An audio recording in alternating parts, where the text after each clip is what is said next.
Hey guys, I hope that you're having a great day. So I was telling Mackenzie that I wanted to go backwards just a little bit to tell you about how the groundwork got laid for the career that I have today. When I would wake up in the morning when I was a young child, there would be a lawnmower literally outside of my window just on. My dad would start it and just leave it there until I got up to mow the grass. That's the kind of world that I lived in when I was a little girl. He's probably gonna watch this and be like, the hell I did, but I'm gonna tell you, yes you did. Their rule was, if you are not being productive, you're not having a great day. And that has been literally instilled in my mind my whole entire life. My sister Jacqueline can definitely attest to that as well. With that being said, I wanted to tell you a little bit about my backstory before I got to where I'm at today in real estate. So I was born and then literally moved to a farm when I was 2 years old, and the farm work started instantaneously. We had cows, we had chickens, we had horses, we had tobacco, and that's a running joke with my husband and I because he has no idea how hard tobacco is, but I promise you, the 16 years that I did tobacco with my family is the whole entire reason I have the career that I have today. It was hard, it never ended, it was a cycle that just constantly kept going, there was no breaks. And when I say no breaks, there was no breaks. We would plant the tobacco, it would grow, we would pull the tobacco, we would then put it in the field, we would hoe the tobacco, we would top the tobacco, we would cut the tobacco, we would throw it up in the barn. I was always top tier because I was a little child doing this work.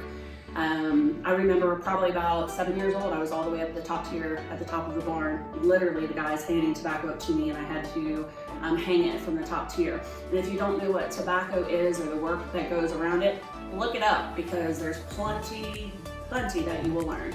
With that being said, it was a fantastic childhood that I had, the best of friends, they all came over to help out with the farm. I had a lot of friends that lived in the inner city. The inner city of Dry Ridge, if that's what you want to call it. They would come to our farm and help us work. But again, it was never ending. I would wake up early in the morning to go to school. Before I went to school, I had to tend to the animals. I had to feed myself because my parents were already gone for work. At the age of probably 8 or 9, I was already putting myself on the bus by myself. I couldn't imagine doing that to my kids. My son's 12 and I have to literally rattle his bed to get him out of bed because he just won't wake up. So times have definitely changed. I wanted to tell you a little bit about the past of my life so you can understand why I have the work ethic I do today, because if it wasn't for the love and support and hard work that my parents taught me when I was younger, there is no way that I would have this career today. I hated every single minute of it when I was younger. I hated it so bad, I never missed a day of school in my life, literally. I would beg to go to school because first I knew that the school was going to be air conditioning. Second, it was going to have all my friends in it. Third, I'd get somewhat of a great meal, and I didn't have to work on the farm if I was in school. So you heard me right. I literally went to school from kindergarten to the 12th grade, 13 straight years, and never missed a day of school in my life. And it really was because I didn't want to. And then at the very end, like the older I got, the harder you had to work because obviously you were bigger at that point and you could put in more hours. So I thought if I just go to school, then that's kind of like my relief. And that's pretty much how I did it. I just decided to wake up and just make myself grind, go to school, never miss a day.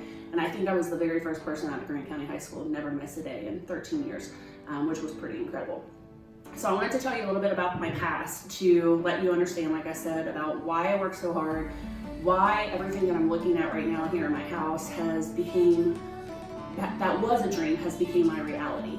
And I want to tell you this story because no matter what kind of path that you come from, either you come from a working farm or you grow up in a family that is wealthy, no matter what it is, you can make this life for yourself. I can tell you the reason why I made this life for myself is because my parents taught me how to work hard. Stay tuned for the next time that we're together. I cannot wait to tell you the rest of my story.